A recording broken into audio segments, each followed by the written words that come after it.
I was looking back on some recent notes that I'd taken of talks and sermons of various people had given, and I found it interesting that Paul on Christmas Day spoke on the winds of change. And really, before I'd sort of looked at what Paul had spoken on, I felt the Lord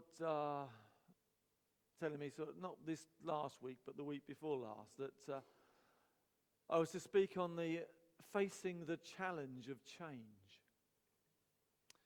Because I feel that very much this church will be facing a big challenge this year. And how we face that challenge will have an effect on the church. It will have an effect on us as individuals. And it's important to face the challenges with the Lord and to put aside all we're going to do it this way. I like that last song, as if I should do things my way. You alone are God. You alone are God. So, as I look back on I was actually looking for something else, actually. I thought, Paul on Christmas Day spoke on the winds of change. Is that interesting? And then, of course, last Sunday, I came down to church, and as normal, or fairly normal, and Mike was also speaking about change. So I was further encouraged last Sunday when Mike was speaking about change, and thought, yep, this is definitely what the Lord wants me to speak about. And all through our lives, we can expect change, can't we? He was also speaking about the fact that although our lives change, God does not change, and his laws remain constant. He brought out the fact that the 10 commandments can be summed up in 2 commandments, really. Love God and love your neighbour. And Mike used the phrase, loving God and loving people. A very important commandment for us, I think, to follow as we prepare for the changes, or as we prepare for the challenges of these changes. That we need to love each other. And we certainly need to love God.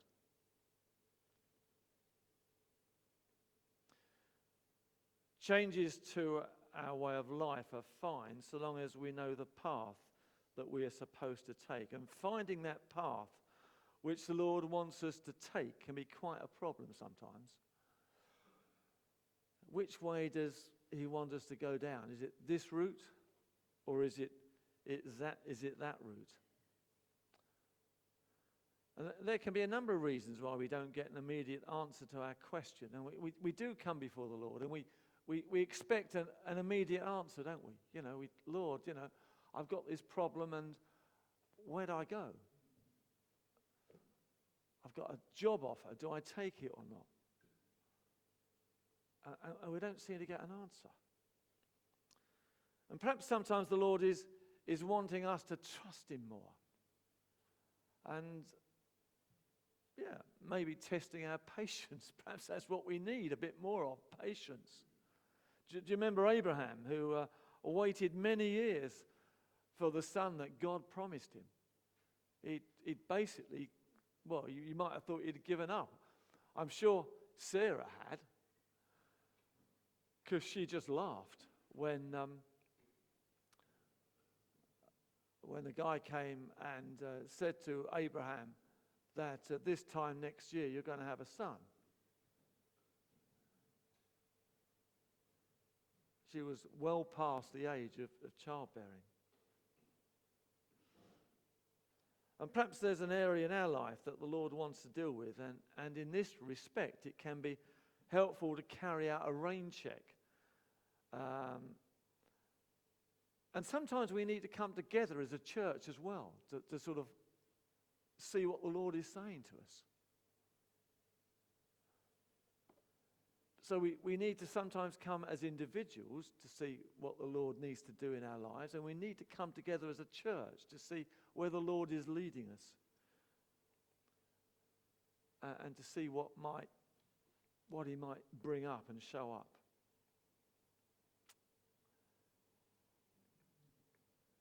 Yeah. I was reading a passage from last Monday from Matthew chapter 19. And in this passage, I'd like to read it to you. It's only a short passage I'm going to read. Matthew chapter 19. I'll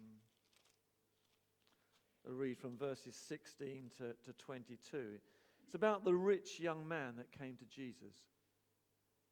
Matthew 19, verses 16 to 22. Now a man came up to Jesus and asked, "Teacher, what good thing must I do to get eternal life?"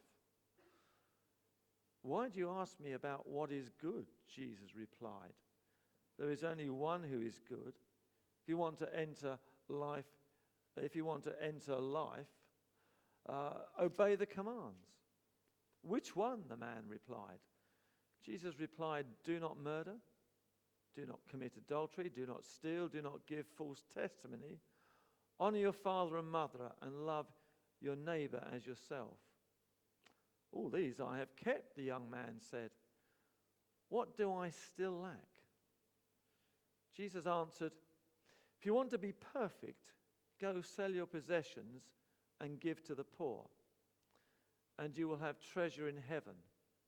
Then come, follow me."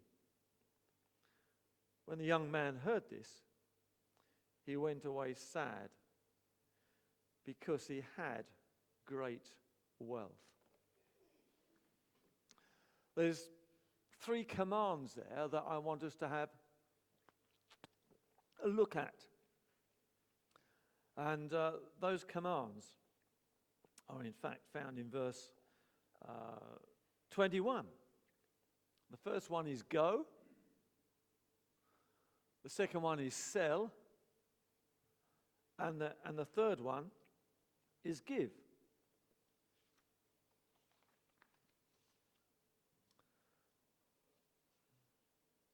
Now, we can't do anything about getting ourselves right with the Lord unless, first of all, there's a willingness on our part to go to him, to identify the things that are perhaps preventing us from being the person that our Heavenly Father wants us to be.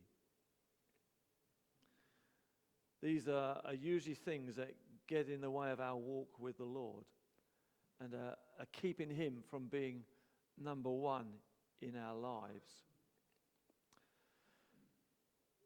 Going to him in itself can be quite a challenge, because if he shows us areas in our lives that need to be changed, then are we willing to change them?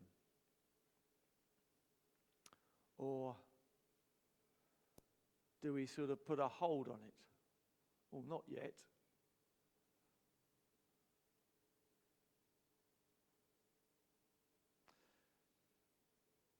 The young man, I think, the rich young man can be commended for wanting to put his life right.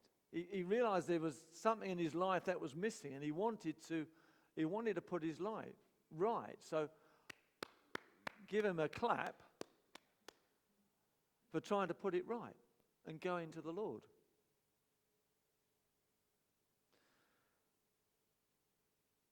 But because what he heard wasn't really what he wanted to hear.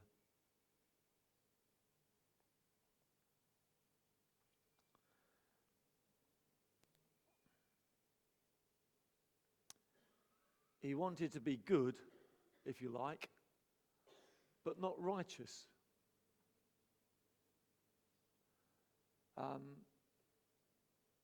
Is that the case with us? It's a challenge, isn't it? The Lord made me smile actually during the week when I was reading Psalm 92. And Psalm 92, verses 12 and 14. particularly 14, did make me smile. It says, "The righteous will flourish like a palm tree. They will grow like a cedar of Lebanon." And I, in my life, I do want to be righteous. I know I have a long way to go yet before I can claim that title. In fact, I don't suppose I'll ever be able to claim that title as being righteous. But I hope that as I get older and older, the Lord will deal with those areas in my life that don't live up to his standards. Verse 13, I'll read that verse 12 again. "The righteous will flourish like a palm tree. They will grow like a cedar of Lebanon, planted in the house of the Lord. They will flourish in the courts of our God. They will still bear fruit in old age. They will still stay fresh and green." And I thought, yes, Lord, I'm in my old age. And I want to bear fruit. I want to bear fruit. I'd love to stay fresh and green as well. But I do want to bear fruit. But there's a condition with that, isn't it? Really? That's being righteous. And putting things right in our lives that God wants to deal with. So the first command then is to go to him. The second one is to sell.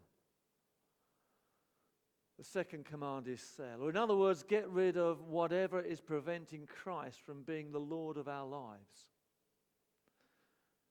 That, of course, is usually harder than the first command. And this wasn't what the rich young man wanted to hear, because his possessions were more important to him than God. I hope all of us do want to have a closer walk with God. But, you know, are we prepared to meet his demands and put aside ours unconditionally? What things get in our way of being righteous? What things get in our way of our walk with the Lord? Do we have a wrong attitude? Are we holding on to things that really the Lord is wanting us to let go? I had a case of that probably about 3 years ago. I've been a Palace supporter and still am, Palace supporter for about ever since I was, probably my teens or early 20s. And I've been going to the Palace regularly and religiously for probably 40 odd years, probably a bit more than that. And I'd had a season ticket for 30 plus years. And it was fine all the time we weren't in the Premiership. But of course, once we got in the Premiership, it then got a bit more difficult because they put matches on a Sunday in particular. And I was finding that, the 2 o'clock match, I was having to rush out of here at church, straight after the service, get on a train to Palace. And then there were other matches that also clashed with my desire to follow God. They put them on a Tuesday, a Tuesday evening. We've got council meeting. I thought, now, do I go to the council meeting or do I sneak off? And, usually Palace, because we lost. And eventually I did come to the last season I went. I thought, right, I need to do something about this. And it was hard, because I had a great seat in the new stand. And I thought, I really don't want to give this up. But in fact, that last season, and it wasn't all due to church commitments and other things, but that last season, out of 19 matches, I could only see 7, which, and the last match we were playing Hull. It wasn't the last match of the season, but it was the last match of the home match that I had a season ticket. Well, I thought, great, I'll be able to say goodbye. I decided then to give everything up. That's fine. I'll be able to say goodbye to all my friends, and few people I've made up there, and hopefully it'll be a good match. They switched it to a Sunday. It was really the Lord saying, you're going to give it up. And when the next season came round and I wasn't going to Palace, did I miss it? Not one bit. Yeah. It was a struggle, though. And sometimes giving things up which we know we should give up can be a struggle. But the Lord will bless us if we do. There's one other thing that perhaps more recently, Harry, a little while back at in fact, a couple of Wednesdays back, he brought a sort of rain check questionnaire for us.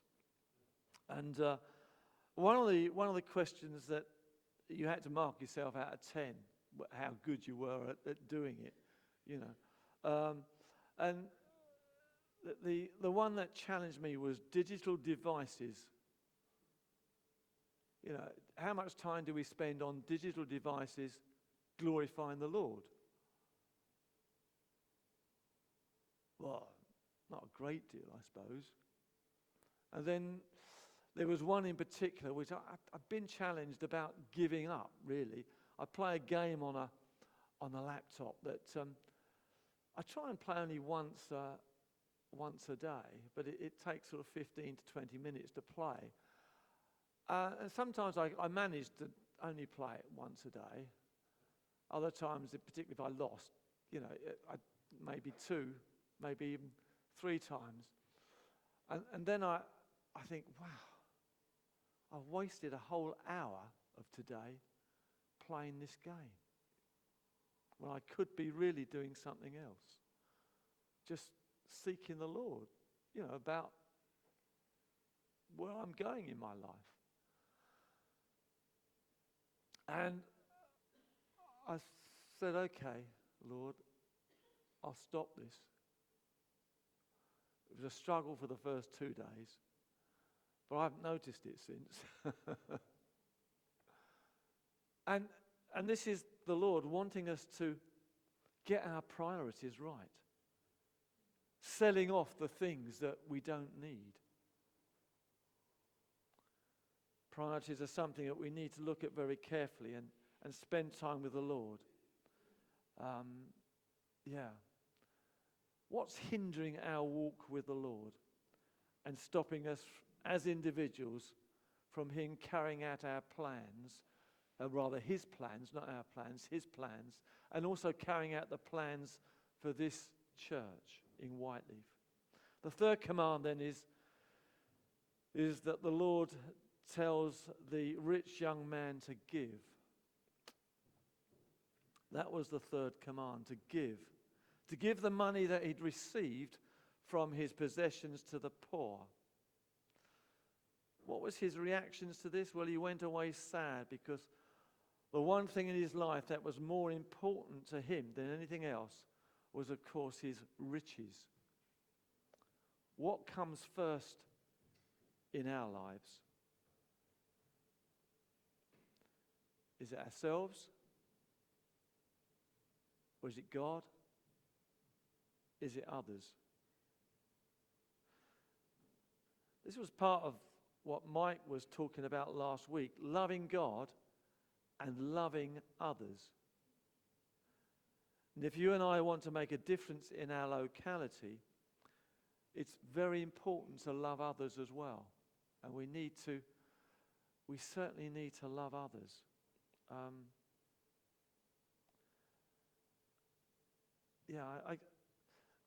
There's a verse, a couple of verses in Colossians that I feel is really very important. I found they were really important as I made a note of them. Colossians chapter 3 and verses 12 to 14. I put a little note by the side of these verses. It says, for Whyteleafe Free Church, as we go through appointing a new pastor or whatever we do, and refurbishment. So it's a while since the Lord gave me these verses, but I keep coming back to them because they are so important. Let me read you the verses. Therefore, as God's chosen people, holy and dearly loved, and that's that righteousness again, that desire in our hearts to be righteous. We need to be holy. Therefore, as God's chosen people, holy and dearly loved. That's a nice promise, isn't it? You're dearly loved by God.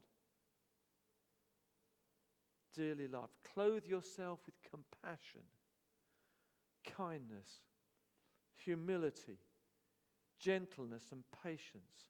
Bear with each other and forgive whatever grievances you may have against one another. Forgive as the Lord forgave you, and over all these virtues put on love, which binds them all together in perfect unity.